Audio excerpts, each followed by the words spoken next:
High everyone, welcome back to my channel নিপার ঘর সংসার। নিপার ঘর সংসারের অন্যান্য দিনের মতো আজকেও একটি কিচেন টিপসের ভিডিওতে পুরনো বন্ধু আর নতুন বন্ধুকে অনেক অনেক স্বাগত। আজকে যে সমস্ত টিপসগুলি শেয়ার করব প্রত্যেকটা টিপসই খুব গুরুত্বপূর্ণ। আমাদের প্রত্যেকটা সংসারের কঠিন কঠিন কাজগুলোকে কি করে সহজভাবে করে নিজেদের জন্য সময় বের করে নেওয়া যায়, তাই ভিডিওটা স্কিপ না করে পুরো ভিডিওটা দেখবে। যারা আমার ভিডিও রোজ দেখো তাদেরকে অসংখ্য ধন্যবাদ, আর যারা প্রথম দেখছো তাদেরকেও ধন্যবাদ। বন্ধুরা চলো দেখে নেওয়া যাক আজকে টিপসগুলো। আমাদের প্রত্যেকটা বাড়িতেই কিন্তু ছোট বাচ্চাদের এই ধরনের টি শার্টগুলো থাকে, ছোট হয়ে যায় তখন ঘরে এদিক সেদিক ছড়িয়ে ছিটিয়ে থাকে। ছোট জামা কাপড়গুলো চারিদিকে যদি ঘরের মধ্যে ছড়িয়ে ছিটিয়ে থাকে দেখতেও কিন্তু ভালো লাগে না। তো বন্ধুরা, যদি তোমাদের ঘরে এইরকম ছোট বাচ্চাদের টি শার্ট থাকে তাহলে কখনোই ফেলে দেবে না। এই টি শার্ট দিয়ে সুন্দর একটা দামি জিনিস তৈরি করে নিতে পারবে। প্রথমে টি শার্টটাকে উল্টে নেবে বন্ধুরা, তারপর ওপরের সাইডটা যে আছে, যেই দিকে হাত আর মাথাটা টি শার্টে ঢোকাতে হয় সেই সাইডটাতে সুন্দর করে একটা রাবার ব্যান্ড টাইট করে লাগিয়ে নেবে। প্রায় এই ফেলে দেওয়া ছোট্ট টি শার্ট দিয়ে যেটা তৈরি করছি সেটা যদি বাজার থেকে কিনতে যাও 2 থেকে 300 টাকা কিন্তু লাগবে। বন্ধুরা, আমরা যদি ফেলে রাখা জিনিস দিয়ে ঘর সাজানোর জিনিস তৈরি করে নিতে পারি তাহলে কিন্তু আমাদের এক্সট্রা টাকাটা খরচা হয় না। এবারে টি শার্টের যে নিচ পোর্শনটা আছে দেখবে ডাবল করে কিন্তু সেলাই করা থাকে, তো সেই জায়গাটাতে একটুখানি কেটে নেবে, একটা কাঁচির সাহায্যে একটু কেটে নেবে। পুরোটা কিন্তু কাটবে না বন্ধুরা, একটু কাটবে। পুরোটা কাটলে কিন্তু বন্ধুরা আমরা এটার ভেতরে ডুরিটা ঢুকাতে পারবো না, সেই জন্য অল্প একটু কাটবে। বন্ধুরা, আমাদের প্রত্যেকের বাড়িতেই কোলবালিশ যে থাকে, কোলবালিশের কাভারে দেখবে একটা ডুরি ঢোকানোর মতো জায়গা থাকে, তো সেইটাই আমি এটা করে নিলাম। এবার একটা সেফটি পিনের সাহায্যে ঘরে প্রত্যেকেরই এই সায়ার ডুরিগুলো কিংবা যে ছোট বাচ্চারা প্যান্টগুলো পরে ডুরিগুলো কিন্তু থাকে, পুরনো হয়ে গেলে সেগুলো খুলে রেখে দেবে, অনেক কাজে লাগে। তো সেই রকমই একটা ডুরি আমি এটার ভেতরে ঢুকিয়ে দিচ্ছি। এবারে দেখো বন্ধুরা, একটা কোলবালিশের কাভারের মতো কিন্তু হয়ে গেল। এবার কি করবে, আরও কিন্তু ছোট ছোট ছেঁড়া জামা কাপড় থাকে কিংবা বালিশের কাভার ছোট ছোট থাকে, কোলবালিশের কাভার থাকে, সেইগুলো এটার ভেতরে ঢুকিয়ে দেবে। ধরো বন্ধুরা, ছেলেদের পুরনো টি শার্টগুলো থাকে, তারপর মেয়েদের নাইটিগুলো থাকে, ছোট ছোট জামা কাপড়গুলো থাকে, সেইগুলো কিন্তু সারা ঘরে ছড়িয়ে ছিটিয়ে থাকে। দেখবে আলমারিতেও জায়গা হয় না, এগুলো ঘরে থাকলে গুছাতেও টাইম লাগে। তো এইভাবে যদি আমরা পুরনো একটা টি শার্ট দিয়ে কোলবালিশের মতো কাভার তৈরি করে এটার ভেতরে পুরনো জামা কাপড়গুলো ঢুকিয়ে রাখি, তারপর ডুরির সাহায্যে এটা বেঁধে দিই, তাহলে দেখবে একটা সুন্দর গোল কুশন তৈরি হয়ে গেছে। কুশন তো আমাদের বাজার থেকে কিনতে হয়, কিংবা ধরো আমরা চেয়ারে বসি একটা গদ্দির দরকার হয়, সেরকম একটা গদ্দিও তৈরি করে নিতে পারো। দেখো দেখতে কত সুন্দর হয়েছে, কেউ কিন্তু ধরতেই পারবে না এটা বাজার থেকে কেনা কি বাড়িতে বানানো। তো ফেলে রাখা জিনিস দিয়ে আমরা সুন্দর করে কুশন তৈরি করে নিতে পারি। তো এখানে দেখো আমি কুশনগুলো রেখেছি, তার মাঝখানে এটা রেখে দিলাম, দেখতে কিন্তু ভারী সুন্দর লাগছে। প্রত্যেকটা বাড়িতেই রোদে জামা কাপড় শুকোতে হয়, আর এই ক্লিপগুলো থাকে, এই ক্লিপগুলো কিন্তু খুব হারিয়ে যায়, 2 দিন পর পর কিনতে হয়। আমরা যদি একটা চুড়ি, মেটালের চুড়ি তো আমাদের প্রত্যেকের বাড়িতেই থাকে, চুড়ির ভেতরে এইভাবে যদি ঢুকিয়ে রেখে দাও একটা ক্লিপও কিন্তু হারাবে না। ব্রেড প্রায় বাড়িতেই খাওয়া হয়, আর ব্রেড ঘরে আনলে কি হয়, একটা দুটো কিন্তু বাসি হয়ে যায়, আর বাসি ব্রেড কিন্তু খাওয়া কখনোই উচিত নয়। বন্ধুরা, এই বাসি ব্রেড দিয়েই অনেক বড় কাজ করে নিতে পারবে। একটা বাসি ব্রেডের উপরে 1 টাকা দামি যে পাতা শ্যাম্পুগুলো হয় সেইগুলোর হাফ দিয়ে দেবে, আর দিয়ে দেবে হাফ চামচের মতো ডিটারজেন্ট। আর বন্ধুরা, তোমাদের ঘরে যদি এক্সপায়ারি ডেটের কোনো মেডিসিন থাকে, গ্যাসের কিংবা জ্বরের যে কোনো মেডিসিন হলেই হবে, লিকুইড কিংবা ট্যাবলেট, এই ব্রেডের উপরে শ্যাম্পু, সার্ফ আর মেডিসিনটা ভালো করে মিশিয়ে নেবে। এরকম আমরা ব্রেডের উপরে মাখন কিংবা বাটার লাগিয়ে খাই, সেই রকমভাবে ভালো করে মিশিয়ে নিয়ে একটা ছুরির সাহায্যে 4 ভাগ কিংবা 6 ভাগ, যতটা টুকরো তোমাদের করার ইচ্ছে ততটাই করতে পারো।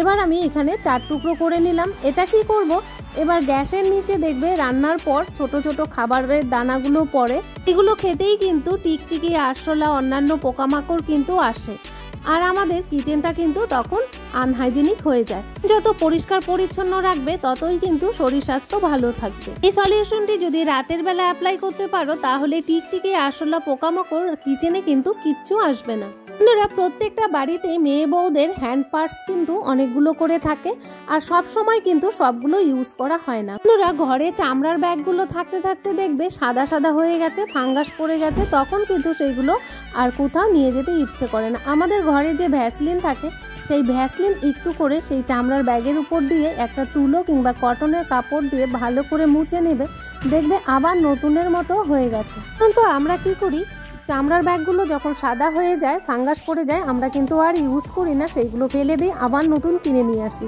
তোমরা যদি এই ঘরে চামড়ার ব্যাগ পরে থাকতে থাকতে ফাঙ্গাস পড়ে গেছে ফেলে না দিয়ে এইভাবে ভ্যাসলিন দিয়ে ক্লিন করে নিতে পারো, তাহলে আর নতুন কিনতে হবে না, পুরনো হ্যান্ড পার্সটাই আবার নতুনের মতো হয়ে যাবে। এই পাচ্ছ বন্ধুরা, পার্সটা কিন্তু একদম নতুনের মতো হয়ে গেছে। ভালো লাগলে অবশ্যই অ্যাপ্লাই করবে।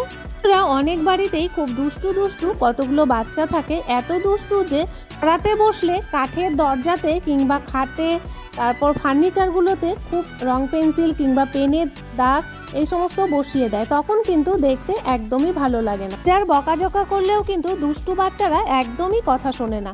তো যখনই কাঠের কোনো ফার্নিচারের মধ্যে রং পেন্সিলের দাগ বসাবে, তখন কি করবে, ঘরে প্রত্যেকেরই টুথপেস্ট থাকে, সেই রঙের উপর একটু টুথপেস্ট ঘষে ঘষে লাগিয়ে নেবে, তারপর একটা রঙের কাপড়টাকে ভিজিয়ে একদম ভালো করে শুকনো করে নেবে, চিপে নেবে যেন একটুকু জল না থাকে।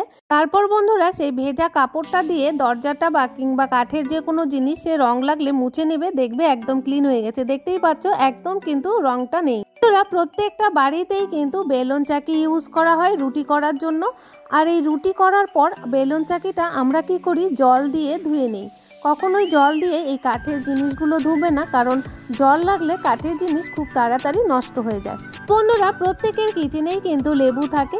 বন্ধুরা, রুটি বেলার পর বেলুন চাকিতে কিন্তু অনেক পরিমাণে আটা লেগে থাকে, সেই আটার জন্য আবার আরশোলা পোকামাকড়ও কিন্তু বসে, তখন কিন্তু বন্ধুরা জীবাণু ছড়িয়ে যায়, আর এই জীবাণু ছড়িয়ে গেলে আমাদের পেটের অসুখ করে। তাই কিচেনে থাকা লেবু দিয়ে রুটি বেলার পর বেলুন চাকিটাকে একটু ভালো করে ঘষে নেবে। বন্ধুরা, রুটি বেলার পর বেলুন চাকি যদি আমরা এইরকম ভাবে পরিষ্কার করে রাখি, তাহলে দেখবে রোগ জীবাণু ছড়াচ্ছে না, আর আমাদের বেলুন চাকিও নষ্ট হবে না। এবার গ্যাস অন করে 2 মিনিটের মতো বেলুন চাকিটাকে একটু গরম করে নেবে, তাহলে ভেজা ভাবটা শুকিয়ে যাবে। বন্ধুরা, রুটি করার পর এই ছোট্ট টিপসটি যদি অ্যাপ্লাই করে বেলুন চাকি তোমরা ইউজ করো, তাহলে দেখবে দীর্ঘদিন পর্যন্ত বেলুন চাকিটা ঠিকঠাক আছে, বাজার থেকে আর নতুন কিনতে হবে। এবারে বন্ধুরা, একটা শুকনো কিচেন টাওয়াল দিয়ে বেলুন চাকিটা মুছে রেখে দাও, দেখবে খুব সুন্দর থাকবে। ভালো লাগলে অবশ্যই অ্যাপ্লাই করবে।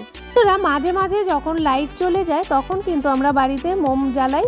মোমটা আমরা কি করি, যেখানে সেখানে জ্বালিয়ে রেখে দেই, তখন কি হয়, মোমটা গলতে গলতে নিচে মেঝেতে পড়ে, দেখতেও খারাপ লাগে, আর সেই গলে যাওয়া মোমটা কিন্তু পড়লে আর উঠতে চায় না মেঝে থেকে। বন্ধুরা, আমাদের যে আচারের বয়মের ঢাকনাগুলো হয়, সেইগুলোর মধ্যে যদি মোম জ্বালিয়ে রাখো, তাহলে দেখতেও সুন্দর লাগবে, আর মোমটা নিচেও পড়বে না।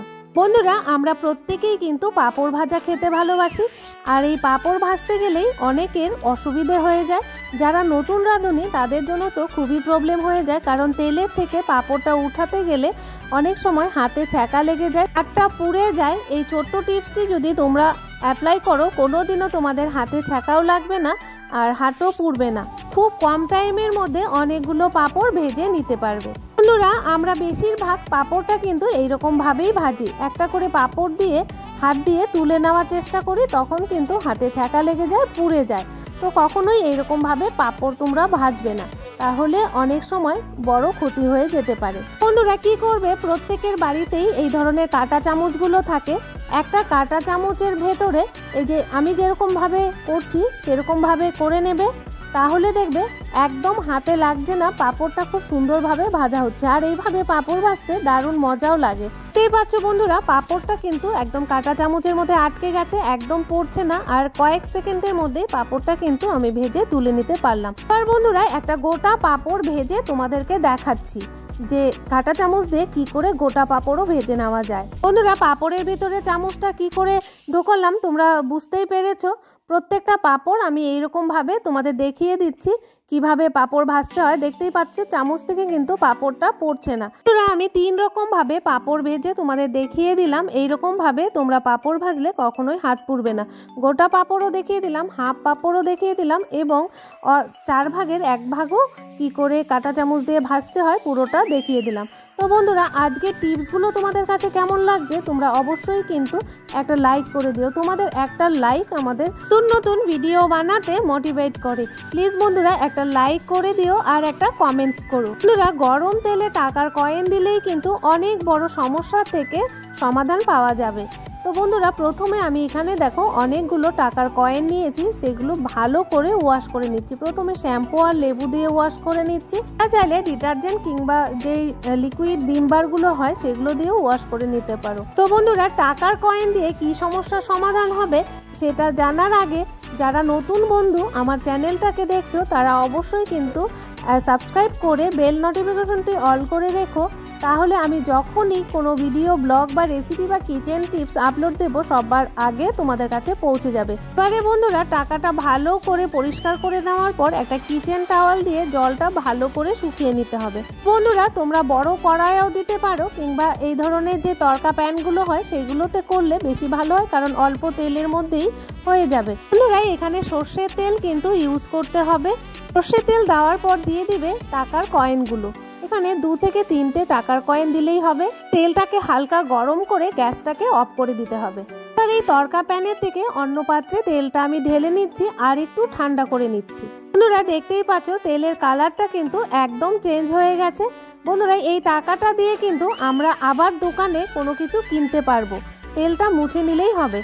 তো বন্ধুরা এই সলিউশনটি কি কাজে লাগাবো, আমাদের প্রত্যেকটা মহিলাদের কি হয় বেশি জল ঘাটলে যে নখগুলো হয় সাইড দিয়ে দেখবে ফুলে গেছে পেকে গেছে, তখন কিন্তু আমরা বাড়ির কোনো কাজই করতে পারি না। তাই এই তেলটা যখন হালকা গরম হবে তখনই হাতের যে নখের কোনায় কোনায় লাগিয়ে নেবে, তাহলে দেখবে আর হাতের নখও পাকছে না, ফুলেও যাচ্ছে না আর আমাদের কোনো অসুবিধাও হচ্ছে না।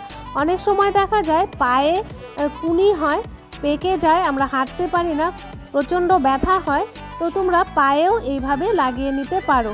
উষ্ণ উষ্ণ গরম যখন থাকবে তখনই লাগাবে। বন্ধুরা ভিডিওটা যদি ভালো লাগে অবশ্যই বন্ধু আর ফ্যামিলির সাথে একদমই শেয়ার করতে ভুলবে না।